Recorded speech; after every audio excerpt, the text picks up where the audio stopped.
In August 2022, several netizens exposed shocking misconduct by a doctor at Xiangya Second Hospital.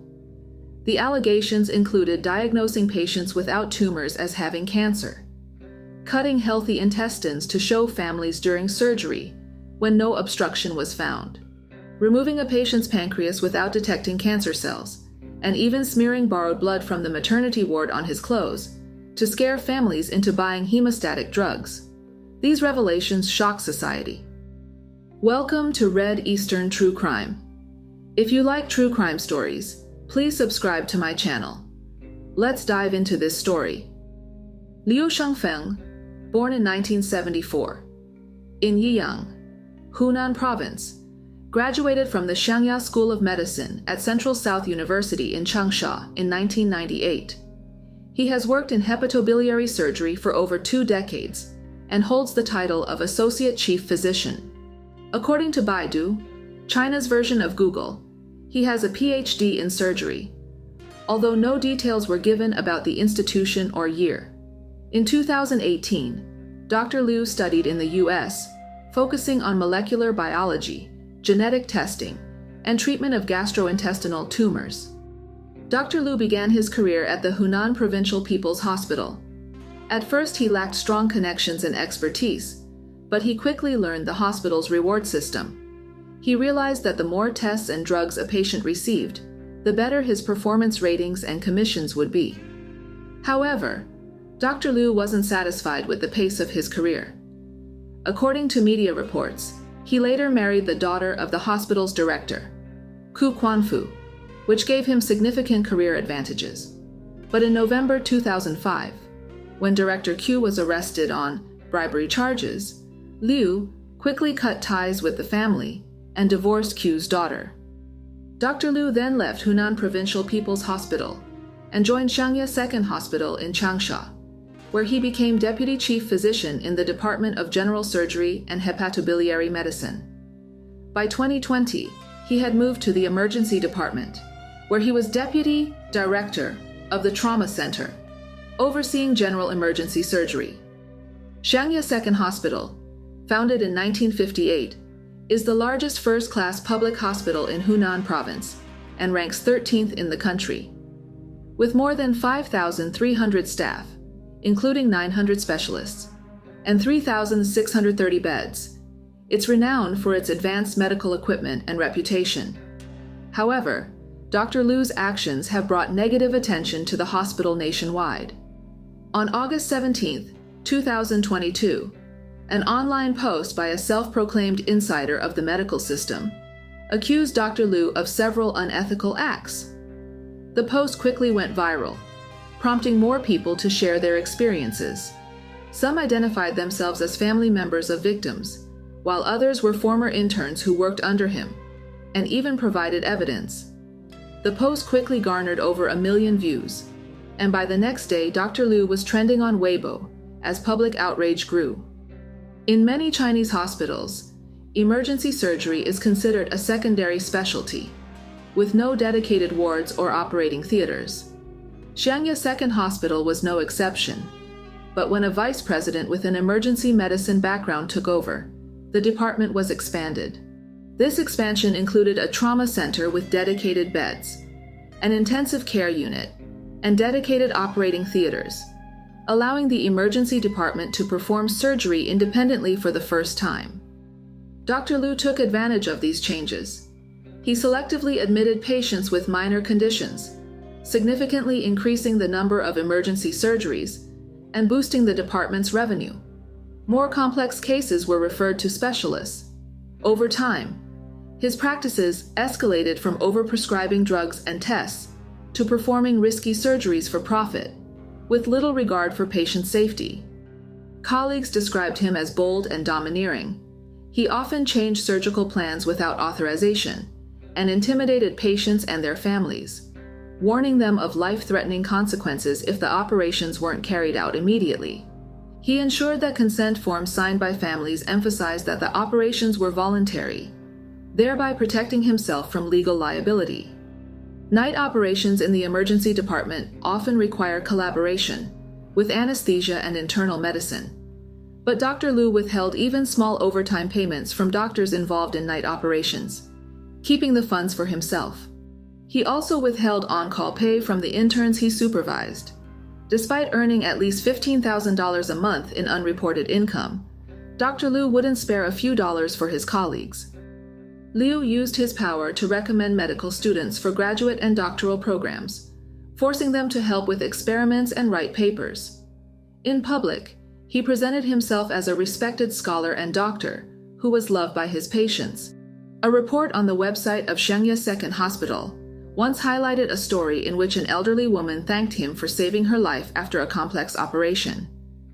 But the reality was very different. Anonymous reports of his misconduct were submitted by both patients' families and colleagues, but nothing was done. Some hospital staff even insulted him in the internal medical advice system, calling him inhumane and predicting he would eventually face retribution. In 2019, shortly after the hospital publicly praised him, Dr. Liu was suspended for using inappropriate treatments on a thyroid cancer patient, implanting 21 radioactive particles that caused harm. Yet, he faced minimal consequences. His prescription rights were suspended for only 2 months before he returned to work. The challenges of investigating surgical misconduct and the lack of concrete evidence made it difficult for the courts to hold Dr. Liu or the hospital accountable. Signed consent forms further complicated the situation, allowing Dr. Liu to continue his unethical practices with little repercussion. Over the years, many had reported and sued Dr. Liu, but his authority within the hospital remained intact. In fact, he was featured in the local media for his successful operations, leading to suspicions that he had powerful backers. As a result, Dr. Liu became increasingly reckless. In June 2022, a case of a 52-year-old man named Mr. Zhang came to light. Mr. Zhang traveled from a small town to Xiangya Second Hospital for treatment of a rectal tumor. His wife, Mrs. Zhang, said that after a diagnosis by palpation, Dr. Liu told Mr. Zhang that he needed an ostomy operation, which involves closing the anus and creating an external colostomy bag through an incision in the abdomen. This type of surgery is irreversible. Dr. Liu also stressed that Mr. Zhang would be in danger of dying if he didn't have the operation. Mr. Zhang was hospitalized for a series of tests, and the reports indicated that the tumor was 8 to 12 centimeters from the anus. Mr. Zhang's daughter consulted a doctor friend in Shanghai, who suggested that it might be possible to preserve the anus during surgery. Mrs. Zhang and her daughter then contacted Dr. Liu several times, hoping to discuss alternative surgical options. However, Dr. Liu reacted aggressively, saying, "I'm the doctor, not you. If you don't follow my plan, don't come here for treatment." Mr. Zhang's family considered transferring him to another hospital, but after enduring repeated painful tests, he decided to proceed with Dr. Liu's surgery. This was largely due to the fact that hospitals often refuse to accept test results from other institutions, forcing patients to undergo redundant procedures. Mr. Zhang had already undergone several colonoscopies and bowel cleansings, leaving him physically weakened. On July 10th, Mr. Zhang was taken into surgery for tumor removal and anal reconstruction. However, shortly after the operation began, a doctor came out to tell the family that Mr. Zhang's prostate and bladder would also have to be removed. His daughter recalled that previous tests had shown no problems with these organs, so she refused. In the end, the operation took over 7 hours, and both the prostate and bladder were spared. Dr. Liu never mentioned the issue again. After the operation, Mr. Zhang developed a fever.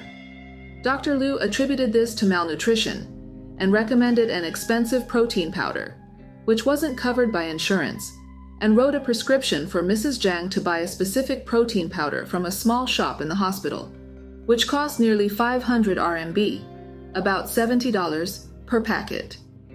Mrs. Zhang gave her husband half a packet a day. When Dr. Liu found out, he scolded her, claiming she wasn't giving him enough and warning that her husband wouldn't survive another 24 hours. Panicked, Mrs. Zhang followed Dr. Liu's orders and bought more.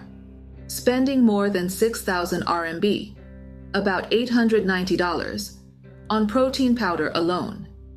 Later, Mr. Zhang's daughter discovered that the protein powder was much more expensive than similar imported products on the market. After talking to other patients, the family learned that many had been pressured into buying the same overpriced powder. Dr. Liu repeatedly told the families that the patients were on the verge of death and urged them to buy expensive supplements. Ultimately, Mr. Zhang's total out-of-pocket medical expenses amounted to more than 100,000 RMB, about $15,000. And at only 52 years old, he was left with a colostomy bag, which significantly affected his quality of life. Another netizen said that her father had his pancreas and spleen removed by Dr. Liu, without any confirmation of cancer cells, leading to frequent illnesses afterward, and accused Dr. Liu of indirect murder. The poster also recounted an incident in which Dr. Liu performed robotic surgery on a young woman with a supposed intestinal obstruction, only to find that the obstruction was only a small piece of stool. To cover up the oversight, Dr. Liu cut a small piece from the patient's healthy bowel and showed it to the family, falsely claiming it was the obstruction. Dr. Liu diagnoses patients with the slightest hint of a foreign body as having tumors and administers expensive chemotherapy drugs regardless of their actual condition. Dr. Liu preyed on vulnerable patients, especially those with limited education, knowing they lacked the resources to question him. He claimed success when patients survived, but blamed fate when they didn't. His keen awareness of his patients' backgrounds allows him to exploit those who appear powerless. As a senior doctor, he has absolute authority over treatment plans, leaving junior doctors no choice but to comply. Other specialists can't intervene, leading to widespread dissatisfaction among his colleagues, who feel powerless to report him. There were still some colleagues reported that Dr. Liu often roams the operating theaters, collecting stones to keep in his pocket. He sometimes removes healthy gallbladders and inserts the stones, presenting them to families as evidence of the operation. This fraudulent practice goes unchallenged. After each operation, he subtly encourages the patient's families to present him with banners praising his work. On another occasion, Dr. Liu discussed blood thinners with the family before an operation, but they refused. During the operation, he went to the maternity ward and smeared himself with blood from a cesarean bag. Covered in blood, he approached the family, claimed there had been heavy bleeding, and asked if they would consider taking blood thinners. Horrified, the family immediately agreed to take whatever medication was necessary to save their loved one. Dr. Liu always orders a lot of supplies for each operation, using far more than is sensible. He often just opens the packaging and throws the excess away, because the patient won't use that much. As long as these items are opened during the operation, they can be charged to the patient. In addition to the kickbacks from the hospital, he undoubtedly receives substantial commissions from the pharmaceutical companies. On the internet, a lawyer called Zhang Jiqiang publicly reported a case involving Dr. Liu. The patient was a 30-year-old man who was hospitalized for a lung infection. While in hospital, he suffered severe gastrointestinal bleeding. However, Dr. Liu failed to perform emergency surgery and delayed treatment for 15 hours until the patient went into cardiac arrest and had to be transferred to intensive care. Later, while the patient was in a coma, Dr. Liu persuaded the patient's father to agree to robotic surgery, even though there were no indications for such a procedure. This robotic abdominal surgery would cost at least $20,000, most of which wouldn't be covered by insurance. Most egregiously, the surgery failed to properly ligate the left gastric artery, leading to a series of complications that ultimately led to the patient's death, leaving behind a wife and 2 children, aged 4 and 1. The patient's family believed that Dr. Liu's inappropriate treatment led to the death of the 30-year-old father and filed a lawsuit against Dr. Liu and Xiangya Second Hospital.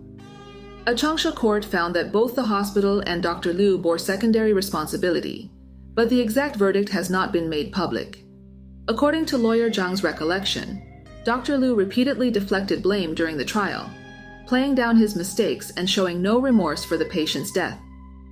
Over the years, there were numerous reports against Dr. Liu from patients and colleagues, but they often went unanswered.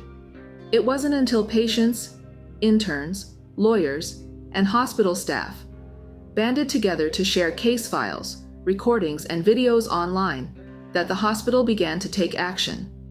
On August 18, 2022, the hospital released a statement saying that a preliminary investigation had found Dr. Liu guilty of irregular practices, leading to his dismissal from his post and the suspension of his prescribing and surgical rights.